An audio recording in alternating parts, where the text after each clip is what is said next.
আসসালামু আলাইকুম রহমতুল্লাহ। বর্তমান আছে আমাদের টানেল মোড়, যে টানেল মোড়ে অর্থাৎ গত কালকেও ছিল এই জায়গায়, মানে ব্যানারে ভরা, এই জায়গাটা ব্যানারে ভরা ছিল। তো এর এক সপ্তাহ আগে এই জায়গায় একটা বড় ধরনের অ্যাক্সিডেন্ট হয়েছিল। তো বিভিন্ন পত্রিকায় সংবাদ প্রকাশ হয়েছিল। মূলত এদিক থেকে যখন গাড়িগুলো আসে তখন ব্যানারের কারণে ড্রাইভাররা তাদের চোখ নিয়ন্ত্রণ রাখতে পারে না, এদিক সেদিক ঘুরে যায় বা ব্যানারের দিকে চোখ চলে যায়।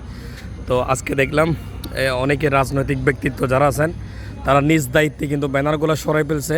তো এই ভালো কাজটা করার জন্য নিজে এসে করছেন। আমি দেখছিলাম এই যে আমাদের প্রিয় লায়ন হেলাল ভাই সহ আরও যারা ছিলেন তাদের প্রত্যেকে আসলে অসংখ্য ধন্যবাদ। এখন দেখেন কত সুন্দর লাগছে, পরিবেশটা সুন্দর লাগতেছে। তারপর এই যে বিভিন্ন রকমের অ্যাক্সিডেন্ট এবং বিভিন্ন রকমের বড় বড়, হ্যাঁ, মানে পরিবেশটা বলতে গেলে খুবই চমৎকার লাগছে মাশাআল্লাহ।